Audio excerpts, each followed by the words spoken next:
नमस्कार, महाराष्ट्र बुलेटिन मध्ये मी मनीष टेंबरे आपण सर्वांचं स्वागत करतो। चला बघूया राज्यातील ठळक घडामोडी।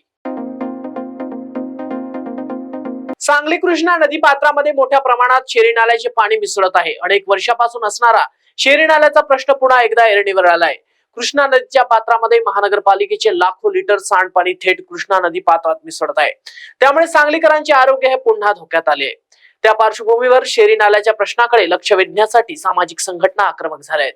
कृष्णा नदीत दूषित पाणी थेट मुख्यमंत्री आणि उपमुख्यमंत्र्यांना पाठवण्याचा निर्णय घेत पात्रातून दूषित सांडपाणी भरून घेण्यात आला आहे आणि ती आता मुख्यमंत्री देवेंद्र फडणवीस आणि उपमुख्यमंत्री अजित पवार व एकनाथ शिंदे यांना हे दूषित पाण्याचा या बाटल्या कुरिअरनी पाठवण्यात येणार आहेत। सांगलीच्या शेरी नाल्याचा प्रश्न हा सांगलीकरांच्या पाचीला पुजल्यागत आहे। गेल्या 60-70 वर्षापासून ह्याच्यावर राजकारण झालं, कोट्यावधी रुपये आणले, मात्र सांगलीकरांच्या पदरी निराशाच पडलेली आहे। चालू वर्षी सुद्धा आता दिवाळीला महापालिकेने ज्या मोटरी चालू करून पाण्याचा उपसा करायला पाहिजे शेरी नाल्याचा, तो न करता सुस्त प्रशासन टक्केवारीत आणि वेगवेगळ्या ह्याच्यात व्यस्त असल्यामुळं शेरी नाल्याचं पाणी कृष्णा नदीत मिसळत असल्यामुळं इथले रोज येणारे पोहायला येणारे नागरिक असतील व आम्ही सामाजिक संघटनेने आज नवीन मुख्यमंत्री आणि 2 उपमुख्यमंत्र्यांना तसेच महापालिका आयुक्तांना जाग आणण्यासाठी ह्या शेरी नाल्यावरचा 102 कोटी रुपयाचा STP प्लॅनचा प्रस्ताव जो अजून 6 महिने झालं पडून आहे, ते आमदार खासदार असतील मंत्री असतील यांना जाग आणण्यासाठी आज आम्ही शेरी नाल्याचं पाणी ह्या मुख्यमंत्र्यांनी महापालिका प्रशासनाला भेट देण्यासाठी इथं भरून घेतलेला आहे। एवढ्यावर ह्या राज्य सरकारनं आणि महापालिका प्रशासनानं जर तात्काळ हा प्रस्ताव मंजूर नाही केला तर ह्या शेरी नाल्याच्या पाण्यानं त्यांना अभिषेक घातल्याशिवाय सांगलीकर जनता आता स्वस्थ बसणार नाही। डॉक्टर बाबासाहेब आंबेडकरांच्या महापरिनिर्वाण दिनानिमित्त त्यांना अभिवादन करतो। बाबासाहेबांनी जे संविधान निर्माण केले आहे त्या संविधानाचं अस्तित्व या हिंदुस्थानात राहील की नाही, त्यांच्या लेखणीने निर्माण झालेली लोकशाही ती आज धोक्यात आहे अशी स्थिती राज्य आणि देशात निर्माण झाली आहे।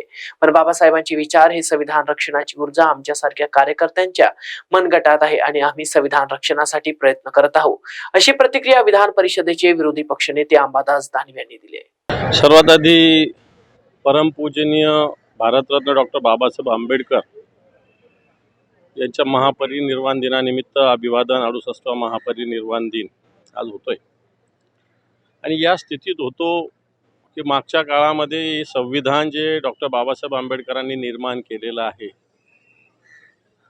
ते संविधानाचं अस्तित्व या हिंदुस्थानात राहील का न राहील,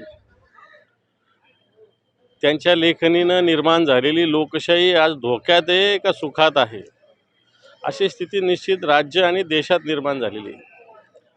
परंतु एक नक्की ठीक, या सगळ्या गोष्टी संकट संविधान याच्यावरचं संकट हे सगळे होत असताना बाबासाहेबांचे विचार आणि त्यांची प्रेरणा, विचाराची प्रेरणा, मला वाटतं हे संविधान रक्षणाची शक्ती ऊर्जा आमच्यासारख्या कार्यकर्त्याच्या मनगटात निश्चित देत राहतील आणि आम्ही कसोशीनं या संविधान रक्षणाचं आणि डॉक्टर बाबासाहेब आंबेडकरांनी दिलेलं लोकशाही रक्षणाचं कर्तव्य निभावण्याचा सातत्यानं प्रयत्न करत राहण्याचा संकल्प आज आम्ही करतोय। मला असं वाटतं ईशोपाध्याय कोण मला माहिती नाही, परंतु ज्यांनी खऱ्या अर्थानं लोकशाहीचा खून या महाराष्ट्राच्या गल्लोगल्ली पाडलेला आहे,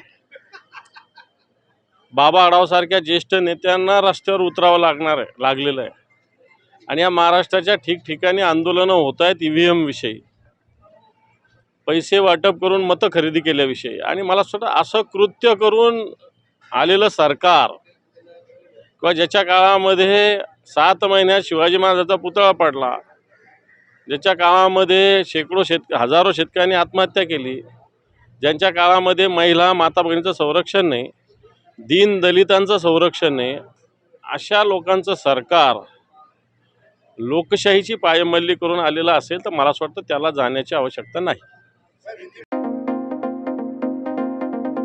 डॉक्टर बाबासाहेब आंबेडकर यांच्या 68व्या महापरिनिर्वाण दिनानिमित्त विविध सामाजिक उपक्रमांचे आयोजन करण्यात येत असताना दुसरीकडे वंचित बहुजन आघाडीच्या वतीने EVM विरोधी स्वाक्षरी मोहीम राबवण्यात आली। यापुढे कुठलीही निवडणूक EVM मशीनवर न घेता बॅलेट पेपरवर झाली पाहिजे या मागणीला वंचित बहुजन आघाडीच्या वतीने पाठिंबा देण्यात आला असून यासाठी EVM विरोधी जन आंदोलन करीत स्वाक्षरी म्हणून राबवण्यात आली आहे। यावेळेस धुळे शहरातील विविध नागरिकांनी या ठिकाणी आपली सही करत या आंदोलनात सहभाग घेतला।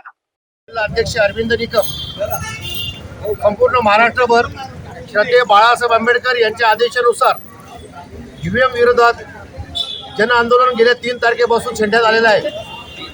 आपण सर्वांनी बघितलेलं आहे की EVM मध्ये मोठ्या प्रमाणात घोळ झाल्याच्या तक्रारी संपूर्ण महाराष्ट्रातून येत आहेत. आम्ही निवडणूक आयोगाला या प्रत्येक विधानसभा क्षेत्रातून 10,000 लोकांच्या सह्या पाठवणार आहेत. प्रत्येक विधानसभा क्षेत्रातून या ठिकाणी सुद्धा आज श्रद्धेय बाळासाहेब आंबेडकर यांच्या सूचनेनुसार आणि आज महापरिवार निर्माण दिवस डॉक्टर बाबासाहेब आंबेडकर यांना अभिवादन करून आम्ही या ठिकाणी या कार्यक्रमाची सुरुवात केलेली आहे. या ठिकाणी आमचे वंचित बहुजन आघाडीचे पदाधिकारी आमचे शंकरांना खरात, आकाश उपाध्यक्ष आकाश बागुल, आमचे भारतीय बौद्ध महासंघाचे राज्याचे उपाध्यक्ष सुरेशांना लोंढे, आमचे ज्येष्ठ नेते आदर्श मार्गदर्शक तायडे आप्पा आणि त्याचप्रमाणे उपाध्यक्ष आमचे चंद्रमणी वाघ, त्याचप्रमाणे ब्लड फॉर बाबासाहेब आंबेडकर या संघटनेचे अध्यक्ष डॉक्टर भामरे, त्याचप्रमाणे ज्येष्ठ सामाजिक कार्यकर्ते संजय भाऊ, आमचे बुलंदतो विशाल भाऊ माले आणि त्याचप्रमाणे या ठिकाणी बरेच वंचित बहुजन आघाडीला चाहणारे विविध पदाधिकारी मान्यवर या ठिकाणी उपस्थित राहून सह्या देऊन या ठिकाणी अभियानाला सक्सेस करत आहेत. नवी मुंबईच्या एपीएमसी बाजारपेठेत कलिंगडाची आवक वाढली आहे. आवक वाढली असली तरी ग्राहक नसल्यामुळे व्यापाऱ्यांवर कलिंगड फेकण्याची वेळ आली आहे. सध्या बाजारात कलिंगड केवळ 5 ते 10 रुपये प्रति किलो दराने विकला जात आहे. तरी सुद्धा ग्राहकांची फारशी मागणी दिसून येत नाही. त्यामुळे व्यापारी आणि कलिंगड उत्पादक शेतकऱ्यांना मोठ्या आर्थिक संकटाला सामोरे जावे लागत आहे. 21 रुपये 22 रुपये का सौदा है जगह का. यहाँ का माल बिक नहीं रहा. 8 रुपये 9 रुपये में भी माल नहीं बिक रहा. माल सड़ रहा है. इसलिए पलटी करने पड़ता है हम लोग को बार बार. कितना माल सड़ा अभी तक? अरे कम से कम 5 टन फेंक डाले हम लोग. 5 टन. और उधर तो किसान बम्बू लेकर दौड़ता है. माल घटता नहीं है रेट. बताइए तुम लोग तो यहाँ से 20 रुपये में सौदा करते 50 रुपये में बेचते हैं.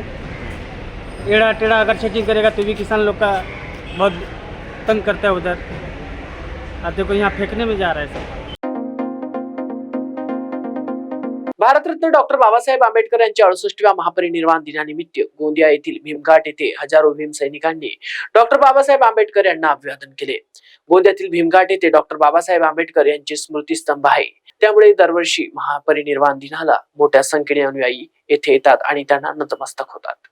1956ला जेव्हा बाबासाहेबांचे महापरिनिर्वाण आणि अंत्यसंस्कार मुंबईला झाले होते त्यावेळेला आपल्या गावातील जे बुजुर्ग लोक होते त्या ठिकाणी गेले अंत्यसंस्काराला आणि बाबासाहेबांची अस्थी आणली आणि आपल्या क्षेत्रामध्ये त्यांचे मठ स्मृतिस्तंभ इथे बनवला होता. आपले त्यावेळचे मालगुजार त्यांनी जमीन बी दान दिली होती. त्यामध्ये अर्जुन गजबी आपल्या गावचे, दत्तूजी नागदेवे सारखे काही लोक जुने लोक गेले होते. आम्ही ही संस्था 1993ला रजिस्टर्ड केली आणि बाबासाहेबांच्या अनुयायांकरता हे पवित्र तीर्थक्षेत्र आहे, आस्थेचे केंद्र आहे. आजूबाजू गोंदिया शहरच नाही तर आजूबाजूच्या परिसरातील लोकांकरता ही मिनी चैत्यभूमीच आहे. लोक 6 डिसेंबरला मोठ्या संख्येने यायचे बाबासाहेबांचे दर्शन केले. महायुतीच्या माध्यमातून देवेंद्र फडणवीस यांनी मुख्यमंत्री पदाची तर शिवसेनेचे एकनाथ शिंदे व राष्ट्रवादीचे अजित पवार यांनी उपमुख्यमंत्री पदाची शपथ घेतली. या निमित्त धुळ्यात शिवसेना शिंदे गटातर्फे जल्लोष साजरा करण्यात आला. शिवसेनेचे मार्गदर्शक एकनाथ शिंदे यांनी 2.5 वर्षापूर्वीच मुख्यमंत्री पदाची धुरा घेतल्यावर महायुतीचे देवेंद्र फडणवीस आणि राष्ट्रवादीचे अजित पवार या उपमुख्यमंत्र्यांसोबत मुख्यमंत्री म्हणून एकनाथ शिंदे यांनी यशस्वीपणे काम केले. तिघा नेत्यांच्या कामातील फलश्रुती म्हणून महायुतीला भरघोस यश मिळाले. त्यामुळेच महायुतीच्या 3ही नेत्यांपैकी देवेंद्र फडणवीस यांनी मुख्यमंत्री पदाची तर एकनाथ शिंदे व अजित पवार यांनी उपमुख्यमंत्री पदाची शपथ घेतली. त्याबद्दल धुळे जिल्हा शिवसेनेच्या वतीने जल्लोष साजरा करण्यात आला.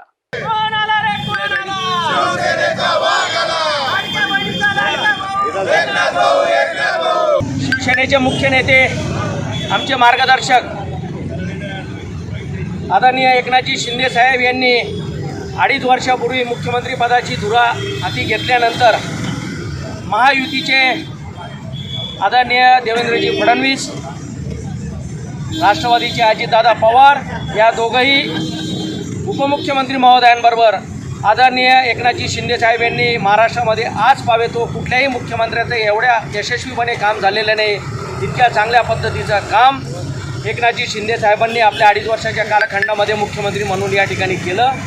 आणि एकनाथजी शिंदे साहेबांच्या बरोबरीला भाजपाचे आदरणीय देवेंद्रजी फडणवीस आणि राष्ट्रवादीचे आदरणीय अजितदादा पवार यांनी तेवढ्याच सक्षमपणे काम केलं. म्हणून त्याची परिणिती या ठिकाणी फलश्रुती म्हणून या ठिकाणी महायुतीला भरघोस असं यश मिळालं. आणि काल महायुतीच्या या तिघही नेत्यांपैकी आदरणीय देवेंद्रजी फडणवीस यांनी मुख्यमंत्रीपदाची, आमचे मुख्य नेते आदरणीय एकनाथजी शिंदे साहेब यांनी उपमुख्यमंत्री आणि अजितदादा पवार यांनी उपमुख्यमंत्री म्हणून काल शपथ घेतली, त्याबद्दल आज धुळे जिल्हा शिवसेनेच्या वतीने या ठिकाणी धुळ्यामध्ये आज जल्लोष साजरा करण्यात आलेला आहे.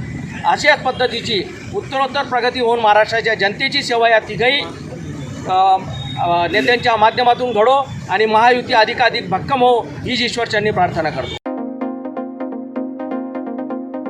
आजच्या विशेष बातमीपत्रात एवढंच. अधिक माहितीकरिता बघत राहा महाराष्ट्र टीव्ही 24.